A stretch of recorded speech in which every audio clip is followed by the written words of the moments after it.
In this tutorial video for Autodesk Inventor, we are going to learn how to make the sides for our pegboard toy.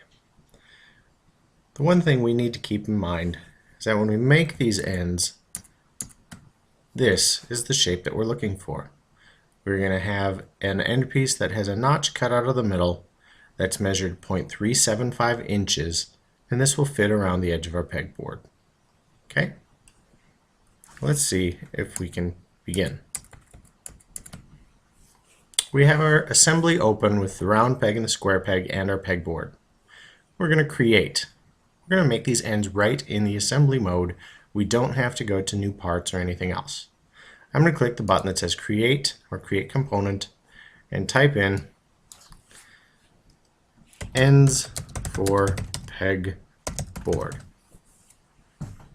Okay, and I'm going to click OK.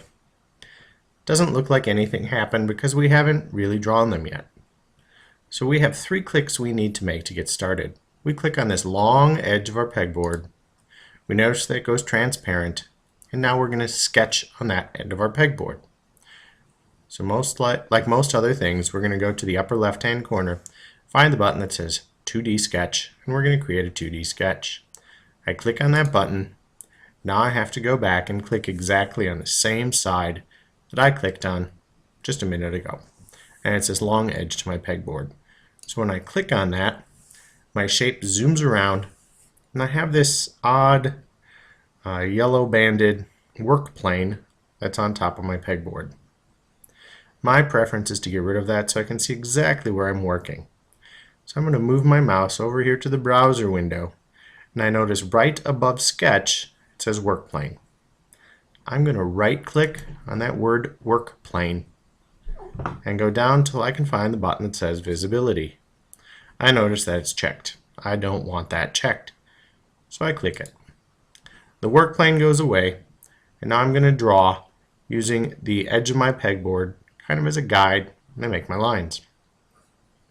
The upper left hand corner of my ribbon, I see that there is a line tool, and that's what I'm going to start with. Click on line. I'm going to line it up with one corner of my pegboard. In this case, it's right on the origin. I'm going to click there, move my mouse towards the top of my pegboard. My pegboard is 0.75 inches thick, so I'm going to type in 0.75 and press enter. And now this line is exactly the same thickness as my pegboard. Whichever direction I move my mouse will be the next direction that the line is made. I'm going to move this towards my pegboard. I'm going to notice that it kind of snaps in place and says 90 degrees. And this line is going to be 0.375 inches long. So on my keyboard I type in 0.375, press enter, and I made another line.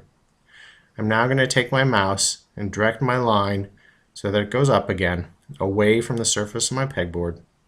And this line I want to make a little bit longer than my pegs. My pegs are 3 inches long, so let's make this line 4 inches. Type in 4 on your keyboard and press enter. I'm now going to zoom out just a little bit so I can see what I'm doing. I'm going to move my mouse and direct this line away from my pegboard. My pegboard itself was 0.75 inches thick, so let's make the ends 0.75 thick too. I'm going to type in 0.75 on my keyboard, press enter, and I can see my line is starting to take shape. All my pegboard ends. I'm going to now move down. This is the longest side or longest line in my pegboard end. I want it to be 4 inches from the top of my pegboard and 4 inches from the bottom of my pegboard. Considering that my pegboard is 0.75 inches thick, this line will be 4 inches plus 4 inches plus 0.75. That comes to a total of 8.75 inches. I type that on my keyboard and press enter. I now want to go to the right or back towards my pegboard. I see on the top of this side I made it 0.75 inches thick. So again, I want this to be 0.75 inches thick. I go to my keyboard, type in 0.75, press enter. My line is getting there. It's almost done. We moved 4 inches away from the pegboard at the top, so this line going back towards the pegboard should also be 4 inches long. Type a 4 on my keyboard, press enter. Now I'm just about there. I'm going to zoom in a little bit so I can see what I'm doing. I don't even have to press any values in on my keyboard. I just move my mouse towards my beginning point. I'll notice that this dot turns green when my shape is complete. When I get the green dot, green for go, click, and my shape is complete. You'll notice that your cursor does not drag a line in any direction anymore. So I'm done. I'm going to go to the upper right, click Finish Sketch, and notice everything zooms around and all the dimensions are on the end piece. However, it's still transparent. It's because I still got work to do. I need to make this shape three-dimensional. And like a lot of other things we've done, we're going to extrude. So I go back towards the left on my ribbon, click Extrude. I do notice that it goes away from my pegboard. I want it to go down and mimic the side of my pegboard. So I have a couple options. I can either drag the gold arrow down, or I can change the direction that it's being extruded by clicking on the pop-up menu or by looking at the menu for my extrusion and choosing direction 2. My pegboard was 3 inches wide, so this leg should also be 3 inches wide. Let's type in a 3 on our keyboard, press enter. Now we have an end. It's made, it's extruded, but it's kind of gray. So we're going to add one more color here before we finish it all up. We've done a lot of different colors. I want this to stand out just a little bit, so let's make it black. There we go.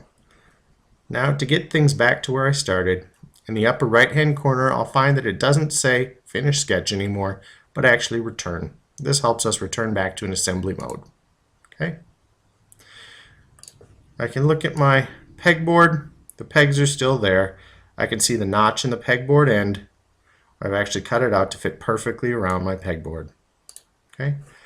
Let's save all this hard work. I'm going to go back up to the top.